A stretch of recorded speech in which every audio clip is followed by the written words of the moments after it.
বিংশ শতকের শুরুতে অর্থাৎ 2000 সালে কেউ যদি বলতো যে মাত্র 25 বছরের মধ্যে সোনা ও রূপার দাম এমন উচ্চতায় পৌঁছাবে, তা হয়তো কল্পকাহিনী মনে হতো।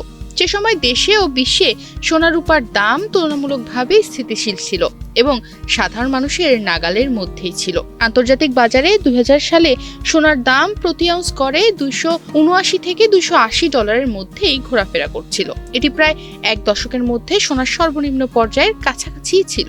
1999 সালের শেষের দিকে সোনার দাম আরও নিচে নেমে গেল। তখনও নতুন সহস্রাব্দের শুরুতে সোনার দাম সামান্য বৃদ্ধি পায়। একই সময় রূপার দাম ছিল খুবই কম, প্রতি ট্রয় আউন্স মাত্র 5.50 ডলারের আশেপাশে। এই বৈশ্বিক চিত্রের সঙ্গে বাংলাদেশেও প্রায় একই ধরনের স্থিতিশীলতা দেখাচ্ছিল। একমাত্র স্মার্ট সিটি বসুন্ধরা, আধুনিকতায় এক ধাপ এগিয়ে। 2000 সালে দেশে এক ভরি সোনার দাম ছিল প্রায় 6900 থেকে 7000 টাকার মতো। রূপার ভরি বিক্রি হতো মাত্র 800 থেকে 900 টাকার মধ্যে। যে সময় বিয়ে, সঞ্চয় বা অলংকার তৈরিতে সোনা ও রূপার মধ্যবিত্ত পরিবারের জন্য কিন্তু সহজলভ্য ছিল। এরপর ধীরে ধীরে পরিস্থিতি বদলে যেতে থাকে। 2000-এর দশকের মাঝামাঝি সময়ে বৈশ্বিক অর্থনীতি একাধিক বড় ধাক্কা খায়। 2008 সালে বৈশ্বিক আর্থিক সংকট সোনাকে নিরাপদ বিনিয়োগ হিসেবে নতুন করে প্রতিষ্ঠিত করে। বিনিয়োগকারীরা ঝুঁকিপূর্ণ সম্পদ থেকে সরে এসে সোনার দিকে ঝুঁকতে শুরু করেন। এর প্রভাব পড়ে বাংলাদেশের বাজারেও। 2010 সালে আন্তর্জাতিক বাজারে সোনার দাম উল্লেখযোগ্যভাবে বেড়ে যায় এবং দেশের বাজারে এক ভরি সোনা পৌঁছে যায় প্রায় 42,165 টাকার ঘরে। একই সময় রূপার দামও কিন্তু বাড়তে থাকে, তবে তুলনামূলকভাবে ধীর গতিতে। তখন রূপার ভরি প্রতি 1000 থেকে 1700 টাকার মধ্যেই ছিল।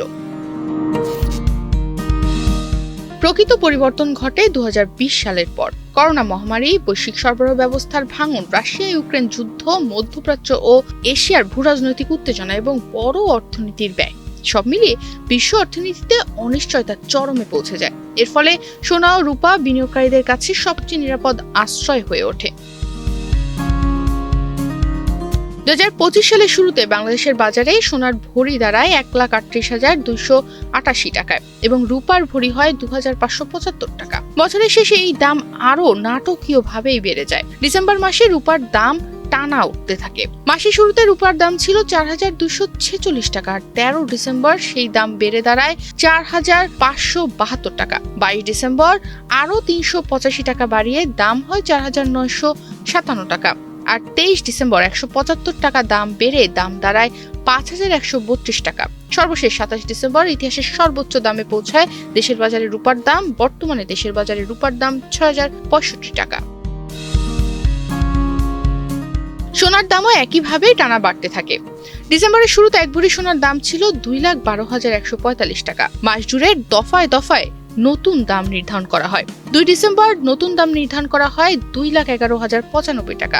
11 ডিসেম্বর তা বেড়ে 2,12,145 টাকা হয়। 13 ডিসেম্বর সেই দাম বেড়ে আরেক দফায় দাম নির্ধারণ করা হয় 2,15,597 টাকা। 15 ডিসেম্বর নতুন করে আবার সোনার দাম নির্ধারণ করা হয় 2,17,760 টাকা। 21 ডিসেম্বর দাম নির্ধারণ করা হয় 2,18,117 টাকা।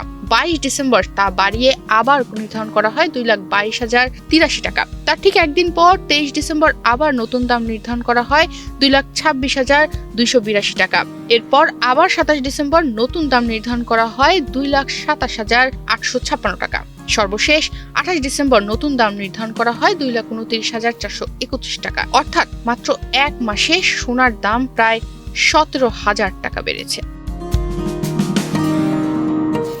আন্তর্জাতিক বাজারে এই ধরনের রেকর্ড তৈরি হয়েছে। সোনা একাধিকবার সর্বকালের সর্বোচ্চ দামে পৌঁছেছে, আর রূপা একদিনে বড় লাভ দিয়ে $80 কাছাকাছি পৌঁছে গেছে।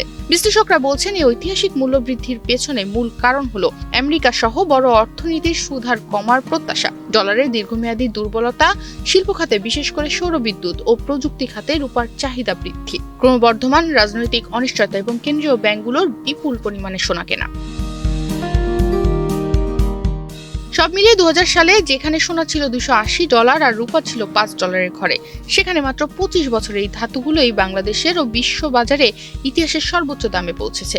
সময়ের এই পরিবর্তন শুধু দাম বাড়ার গল্প নয়, এটি বৈশ্বিক অর্থনীতি, রাজনীতি ও মানুষের নিরাপদ বিনিয়োগের সন্ধানের এক বাস্তব চিত্র। তনিমা রহমান, বাংলাদেশ প্রতিদিন।